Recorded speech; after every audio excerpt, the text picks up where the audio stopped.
સર્વ વાલા ભક્તોની આ સેવકના પ્રેમ ભર્યા જય સ્વામિનારાયણ. વૈષ્ણવ સારંગપુરનું ચોથું આત્મા અનાત્મા વિવેકનું ક્ષાર. ગમે તેટલો પ્રયત્ન કરીને પણ ચોખ્ખું સમજાઈ જાય તે જ સુખદાયી થાય છે. બીજું, અંત્યત નિર્વાસનિક થવાય એવા ચોખ્ખા આત્મવિચાર કરવો. ત્રીજું, વાસનાનું બળ દેખીને હિંમત હારવી નહીં, આનંદથી ભજન કર્યા કરવું ને વચનમાં દ્રઢ વિશ્વાસ રાખવો.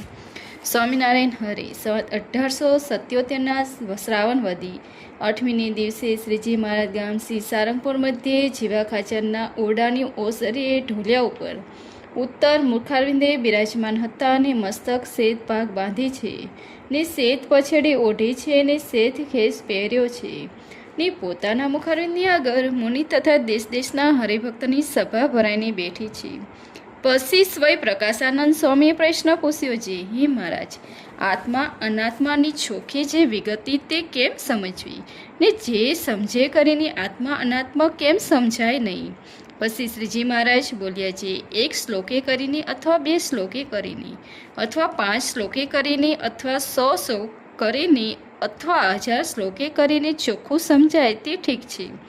જે સમજણા કેરે આત્મા અનાત્માના એકપણાનો લોચો રહે નહીં અને ચોખ્ખું સમજાય જાય તે જ સમજણ સુખદાયી થાય છે અને ગોબરી સમજણવાળી સુખદાયી થતી નથી. માટે એમ ચોખ્ખું સમજે ને હું આત્મા તે મારા જેવો ગુણ દેહને વિશે એક કંઈ આવતો નથી અને જડ દુઃખને મિથ્યારૂપ જે દેહ તેનો જે ગુણ તે હું ચૈતન્ય તે મારે વિશે એક કંઈ આવતો નથી એવી વ્યક્તિ સમજીને અંત્યત નિર્વાસનિક થઈને ચૈતન્યરૂપ થકો પુરુષોત્તમ ભગવાનનું ચિંતન કરે એવો જે જડ ચૈતન્યનો વિવેક તેને દ્રઢ વિવેક જાણવો અને ઘડી પોતાની આત્મરૂપ માનીને ઘડી દેહરૂપ માનીને સ્ત્રીનું ચિંતન કરે અને ગોબરો જાણવા માટે એનો અંતરમાં સુખ ન આવે. જેમ સુંદર અમૃત સરખું અન્ન હોય ને તેમાં થોડુંક ઝેર નાખ્યું હોય તો એ અન્ન સુખદાયી ન થાય, સામું દુઃખદાયી થાય છે. તેમ આઠે પહોર આત્માનો વિચાર કરીને એક ઘડી પોતાને દેહરૂપ માનીને સ્ત્રીનું ચિંતન કરે એટલે એનો સર્વ વિચાર ધૂળમાં મરી જાય. માટે અંત્યત નિર્વાસનિક થવાય એવો ચોખ્ખો આત્મવિચાર કરવો અને કોઈની એવો સંશય થાય છે અંત્યત નિર્વાસનિક નહીં થવાય ને કાચા મરી જશું તો શા હાલ થશે? તો એવો વિચાર ભગવાનના ભક્તને કરવો નહીં ને એમ સમજવું જે મરશે તો દેહ મરશે પણ હું તો આત્મા છું ને અજર અમર છું માટે હું મરું નહીં એવું સમજીને હૈયામાં હિંમત રાખવી અને પરમેશ્વર વિના સર્વ વાસના ત્યાગ કરીને અચર મતિ કરવી. એમ વાસના ટાળતા જો કોઈક થોડી ઘણી વાસના રહી ગઈ તો જેવો મોક્ષ ધર્મનો નરક કહ્યો છે તેવો નરકની પ્રાપ્તિ થશે ને નરકની વિગતિ જે ભગવાનનો ભક્ત હોય તેને કોઈ જગતની વાસના રહે.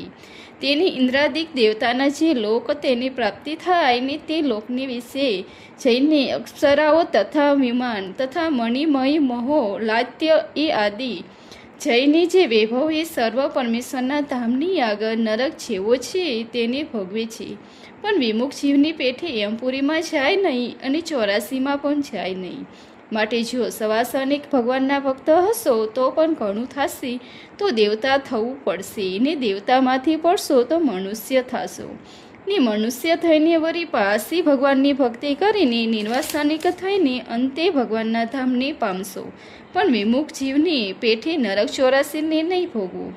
એવી જાણીને ભગવાનનો ભક્ત હોય તેની વાસનાનું બળ દેખીને હિંમત હારવી નહીં ને આનંદમાં ભગવાનનું ભજન કર્યા કરવું અને વાસના ટાળવાના ઉપાયમાં રહેવું અને ભગવાનના સંતના વચનમાં દ્રઢ વિશ્વાસ રાખવો. ઇતિ વૈષ્ણવ સારંગપુરનું ચોથું થયું. લાઇક, શેર और સબસ્ક્રાઈબ. જય સ્વામિનારાયણ. Thank you.